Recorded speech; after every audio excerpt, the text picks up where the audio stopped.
नमस्कार, आप देख रहे हैं जोहार झारखंड। मैं हूं आपके साथ विभा उपाध्याय। धनबाद में आईआईटी आईएसएम के असिस्टेंट प्रोफेसर यशवंत उजाला की स्विमिंग पूल के पानी में डूबकर मौत हो गई है। प्रोफेसर उजाला ने जैसे ही स्विमिंग पूल में छलांग लगाई, सीधे गहरे पानी में वो चले गए। साथियों ने बाहर जब तक निकाला और आईआईटी आईएसएम के स्वास्थ्य केंद्र ले गए। गंभीर स्थिति को देखते हुए उन्हें वहां से एसएनएमएमसीएच अस्पताल रेफर कर दिया गया, जहां इलाज के दौरान उनकी मौत हो गई। दिवंगत प्रोफेसर ओडिशा के रहने वाले थे और फिलहाल उनका परिवार कोलकाता में रह रहा है। उनके एक भाई राउरकेला के एनआईटी में प्रोफेसर हैं और आईआईटी आईएसएम में आज ही कई कार्यक्रम होने थे, जिसमें केंद्रीय शिक्षा राज्य मंत्री अन्नपूर्णा देवी शामिल होने वाली थी, पर इस हादसे की वजह से कार्यक्रम को टाल दिया गया है।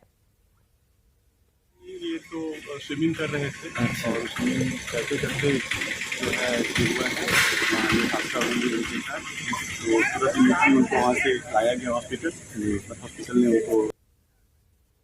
धनबाद में अजब प्रेम की गजब कहानी देखने को मिली। एक प्रेमिका ने प्रेमी के घर पहुंचकर हाई वोल्टेज ड्रामा किया है। प्रेमिका का ये कहना है कि पिछले 3 साल से उसका प्रेमी शादी करके उसके साथ रह रहा था, लेकिन प्रेमी के घर वालों ने युवती को नहीं अपनाया। प्रेमिका घर के बाहर धरने पर अड़ी हुई है। प्रेमिका मूल रूप से बिहार के बक्सर की रहने वाली है, जबकि उसका प्रेमी रोहित उर्फ विक्की बजाज गुमला में किसी फाइनेंस कंपनी में काम करता है। प्रेमिका के पास उसके प्रेमी से शादी की तस्वीरें भी हैं। अब प्रेमिका इंसाफ के लिए दर दर की ठोकरें खा रही है। अब मेरे पास फोटो है, शादी का फोटो है। बोलिए तो शादी का फोटो दिखाएंगे। शादी की अंजन था हमें गुमला में हमको रखा 3 साल तक शादी करके, और अभी घर में हम आए हैं तो ये लोग एक्सेप्ट नहीं कर रहे। इसकी मम्मी बोलती कि तुम जान दे देगी मर जाएगी, लेकिन हम तुमको एक्सेप्ट नहीं करेंगे। हम दोबारा हमको यहाँ से लेके जा रहा था, इसकी माँ उससे घर से निकाल दी थी, हमको लेके जा रहा था, लेकिन इन लोग हमको जान से मारने की कोशिश की। पूरा चेहरा मेरा बिगाड़ दिया है। देवघर में श्रावणी मेले को लेकर तैयारियां जोरों से चल रही हैं। जिला प्रशासन श्रद्धालुओं की सुविधा को लेकर लगातार जुटा हुआ है और इसी कड़ी में नगर निगम ने कांवरिया रूट लाइन में अतिक्रमण को हटाया। तिवारी चौक से लेकर शिवराम झा चौक तक दुकानों के आगे किए गए अतिक्रमण को हटाया गया है। डीसी के निर्देश पर यह कार्रवाई की जा रही है ताकि मेले में आने वाले श्रद्धालुओं को कोई परेशानी न हो। आपका तिवारी चौक से लेकर के शिवराम झा चौक तक जो अतिक्रमण करके जो है झोपड़ी बनाया गया है, किसी तरह का मटेरियल जो है मकान का जो है रेविस वगैरह है, सबको हटाया जा रहा है। वो जो बिना परमिशन का जो बैनर पोस्टर वगैरह भी लगाया हुआ उसको भी हटाने का आदेश है, उसको हटाया जा रहा है। रांची में मनरेगा योजना फेल हो गई है। फंड की कमी और सरकारी लापरवाही की वजह से हजारों योजनाएं आधी अधूरी हैं और इसका खामियाजा लाभुकों को भुगतना पड़ रहा है।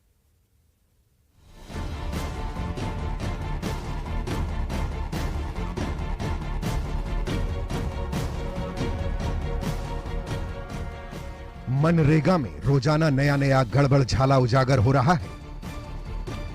ये हैं उलातू पंचायत के निशांत तिवारी।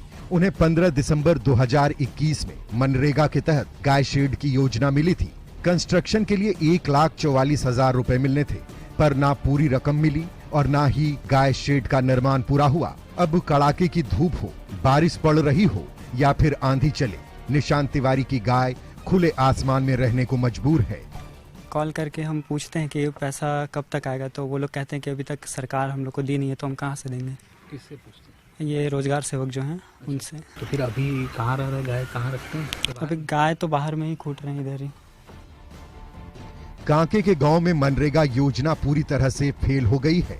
पशु शेड निर्माण की 52,338 योजनाएं अधूरी पड़ी हैं। बकरी शेड की 22,669 योजनाएं लटकी हुई हैं।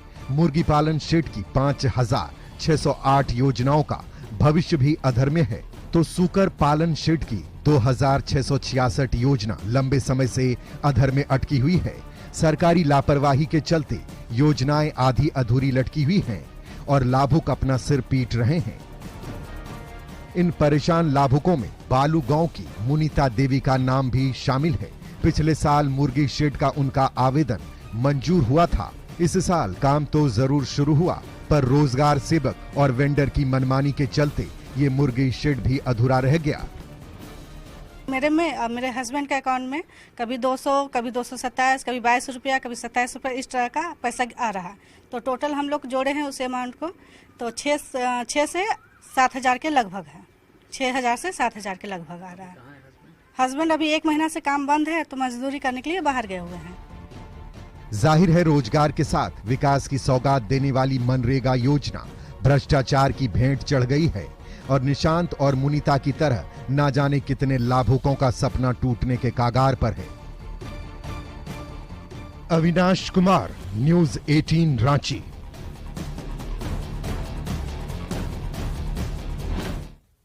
दिल्ली में सस्पेंड कांग्रेस विधायक इरफान अंसारी ने कई कांग्रेस नेताओं से जाकर मुलाकात की और ताजा राजनीतिक हालात पर चर्चा की। इस मौके पर मीडिया से बातचीत करते हुए उन्होंने कहा कि उन्होंने सारी बात आला कमान को बता दी है। चुनाव का समय नजदीक है और उन्हें जल्द ही सस्पेंशन वापस होने की उम्मीद है। एक सवाल के जवाब में उन्होंने झारखंड की सभी 14 सीटों पर गठबंधन की जीत का दावा किया।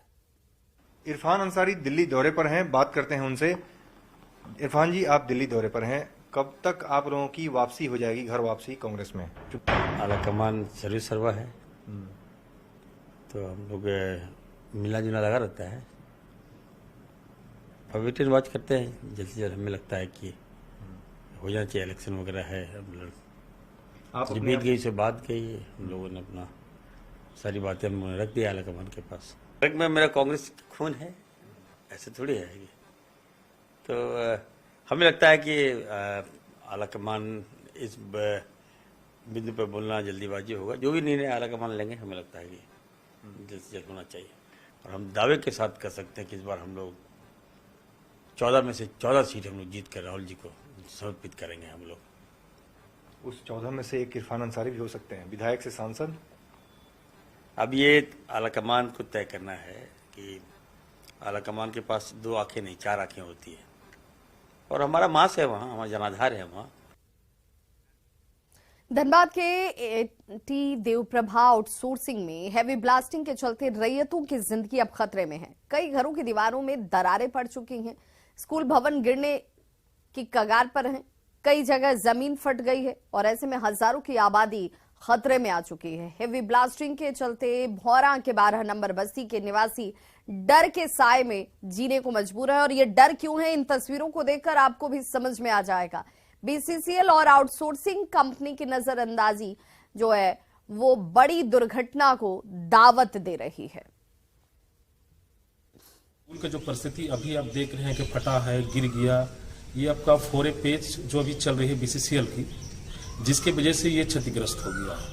आपका अंडरग्राउंड भी का भी जो काम चला हुआ, जो आप देख रहे हैं ग्राउंड का भी नजदीकी क्षेत्र में रोज दिन इतना आवाज हो रहा है, इससे मतलब भारी ब्लास्टिंग का मतलब घर दरारें आ गई है, सही है, मकान की दीवारें, जमीन पूरा एकदम पूरा फट गया है एकदम। इसके चलते मतलब हम लोग बहुत मतलब कार्रवाई की है, जैसे जीएम डीजीएमएस वो सब नेता सब देख देख के चल जा रहे हैं, लेकिन कुछ भी अभी तक कार्रवाई सुनवाई अभी तक कुछ नहीं हुआ। बहुत ज़्यादा खतरे में है। तो जो स्कूल का ग्राउंड है वो भी बहुत ज़्यादा दरारें उसमें भी पड़ चुकी है, और जो क्लासरूम है उसमें भी बहुत ज़्यादा मतलब दरार हो चुका है। तो स्कूल के मतलब लोकल में बहुत सारे ऐसे बच्चे हैं जो कि गरीब फैमिली से सभी पढ़ने के लिए जाते हैं, तो स्कूल में मतलब पढ़ाई जिसकी वजह से अभी बंद हुआ है स्कूल। तो ऐसे भी अभी समर वैकेशन चल रहा है, तो फिर भी स्कूल अभी तो छुट्टी में है, लेकिन फिर भी स्कूल की पढ़ाई तो ऐसे बंद नहीं हो सकती है ना। रांची में सीसीएल के दरभंगा हाउस में केंद्र सरकार की ओर से रोजगार मेला लगाया गया और इस मौके पर केंद्रीय मंत्री अर्जुन मुंडा ने 25 बेरोजगारों को नियुक्ति पत्र सौंपे, जबकि इस मेले में कुल मिलाकर 200 युवकों को नौकरी की सौगात मिली। इन्हें केंद्रीय बैंक से लेकर डाक विभाग और रेलवे के अलावा कई सरकारी विभागों में नौकरी मिली है। आज ही देश भर में रोजगार मेला लगा हुआ है, जिसमें 70,000 से ज्यादा बेरोजगारों को नौकरी का तोहफा दिया गया। केंद्रीय मंत्री अर्जुन मुंडा ने नियुक्ति पत्र पाने वाले युवाओं को शुभकामनाएं दी। जिन्हें रोजगार मिला है आज, उन्हें अपना ध्यान रखना चाहिए, अपने परिवार का ख्याल रखना चाहिए, और देश के प्रधानमंत्री ने जो बातें कही है उसका स्मरण रखना चाहिए, स्मरण करना चाहिए, और साथ ही साथ अपने कर्तव्यों के माध्यम से प्रतिबद्ध होकर के काम करना चाहिए। मेरा यूनियन बैंक ऑफ इंडिया में क्लर्क में हुआ है। मैं दरभंगा बिहार से हूँ और मैं इसके लिए government of India Shri Narendra Modi ji को धन्यवाद करती हूँ। मुझे यूनियन बैंक में एज अ क्लर्क जॉब मिली है।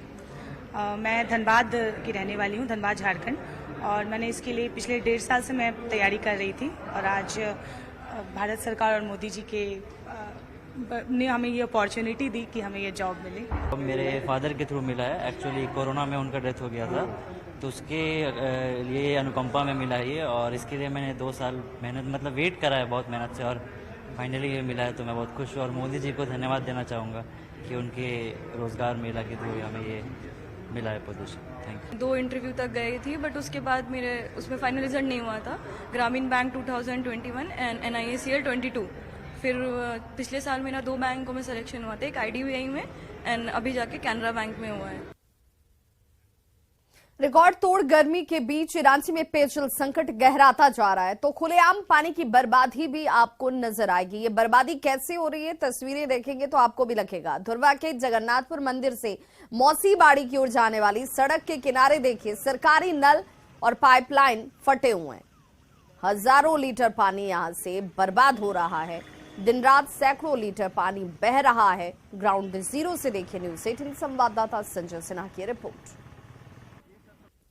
राजधानी रांची में पारा जहां एक तरफ 40 डिग्री के पार कर रहा है, वहीं दूसरी तरफ किस तरह पेयजल की बर्बादी हो रही है आप देख सकते हैं कि हम इस समय मौजूद है राजधानी रांची के धुर्वा में, जहां पर सरकारी नल है और सरकारी नल से किस तरह दिन रात पानी यहां जो बहकर बर्बाद हो रहा है आप देख सकते हैं। ये नल जो है दरअसल जगन्नाथपुर मंदिर से मौसी बाड़ी के बीच में है। जो स्थानीय लोग हैं, जो बस्ती है, यहाँ के लोग यहीं पर आकर पानी भरते हैं, लेकिन नल में देख सकते हैं कि इस नल को बंद करने के लिए कोई इस पर टोटी नहीं लगाया गया है, लिहाजा पानी जो है इसी तरह बहता रहता है। लेकिन आप देख सकते हैं पूरे मैदान में यहाँ पर पूरा पानी फैला हुआ है। और सबसे बड़ी बात यह है कि एक तरफ राजधानी रांची के जो तमाम जो डैम है अलर्ट मोड में है, पानी हर जगह कमता जा रहा है। बोरिंग का जो जल स्तर है वो काफी नीचे जा चुका है। ऐसे में पर जो पानी की बर्बादी है वो कितनी अच्छी लगती है, कितनी शर्मसार करने वाली है, आप समझ सकते हैं। बोलना चाहते हैं पर सरकार ध्यान नहीं देती इसमें। हाँ। और क्या बोले हैं हम। बोले कभी आप आसपास के जो लोग हैं, ये जो नल जो है पानी भरने तो लोग आते होंगे? आते हैं। आते हैं। तो क्या नल बंद करना भूल जाते हैं? भूल जाते हैं, क्या इसमें नल ही नहीं लगाते हैं। जो पानी सप्लाई करता है वो नल पर ध्यान ही नहीं देता, बस खुला है, खुले रहता है। बंद करता कोई नहीं, कोई नल भी आकर लगा दिया अपने से? नल लगाता है, खोल कर फेंक देता है लोग। हाँ। हाँ। खोल कर क्यों फेंक देता है? परेशान जल्दी भरेगा पानी। हाँ। हाँ। इसी बात है, यहाँ नल नहीं लगल रहता है, वो लगाता है मेला उला में लगता है, मगर यहाँ तो टाइम से खुलता है ना। तो आज पता नहीं चेकिंग उकिन हो रहा होगा, चेक कर रहे होंगे तो इसीलिए आज खोले नहीं, तभी पानी थोड़ी सुबह देखिए पूरे मैदान में पानी फैला हुआ है। तो चेक कर रहे होंगे, मेला जैसे लग रहा है ना, तो मेला में पानी हर जगह पे दे रहे हैं ना। राजधानी रांची की 2 तस्वीर है। एक तस्वीर पानी मांगती है कि हमें 2 बूंद पानी चाहिए, हलक के नीचे पानी जाना है, जान जा रही है। तो दूसरी तस्वीर ये है जो पानी की बर्बादी को दिखाती है, और इस पानी की बर्बादी को रोकने वाला कोई नहीं है। कैमरामैन संजीव तिवारी के साथ संजय कुमार सिन्हा, न्यूज़ 18 रांची। चतरा सदर अस्पताल भगवान भरोसे है। स्वास्थ्य विभाग ने 52 लाख रुपए में एडवांस अल्ट्रासाउंड मशीन खरीदी ताकि मरीजों को सस्ते दर पर अल्ट्रासाउंड कराने का मौका मिले। डीसी अबू इमरान की देखरेख में मशीन का ट्रायल भी सफल रहा, पर चिकित्सकों ने आज तक इस मशीन को मरीजों के लिए चालू ही नहीं किया है। मजबूरन मरीजों को मोटी रकम अब भी खर्च करनी पड़ती है, निजी लैब तक जाना होता है, अल्ट्रासाउंड वहां कराना पड़ता है। तक और प्रक्रिया पूरे होने तक अभी उसको चालू नहीं किया जा सकता है। जैसे ही प्रक्रिया पूरी होगी वैसे ही हम लोग उसको चालू करेंगे। यहाँ भी लोकल स्तर पर भी हम लोग मशीन का स्पेसिफिकेशन के बारे में हम लोग जांच करेंगे। चतरा पुलिस को नशे के सौदागरों के खिलाफ बड़ी सफलता मिली है। वशिष्ठ नगर पुलिस ने 1 किलो अफीम के साथ 2 तस्करों को गिरफ्तार किया है। जयमंगला गाड़ी से अफीम की ये खेप गया भेजी जा रही थी और इसी दौरान डीएसपी के नेतृत्व में बनी टीम ने बस में छापेमारी की और 1 किलो अफीम के साथ 2 तस्करों को धर दबोचा गया। संदिग्ध अवस्था में 2 व्यक्ति को चेक किया गया।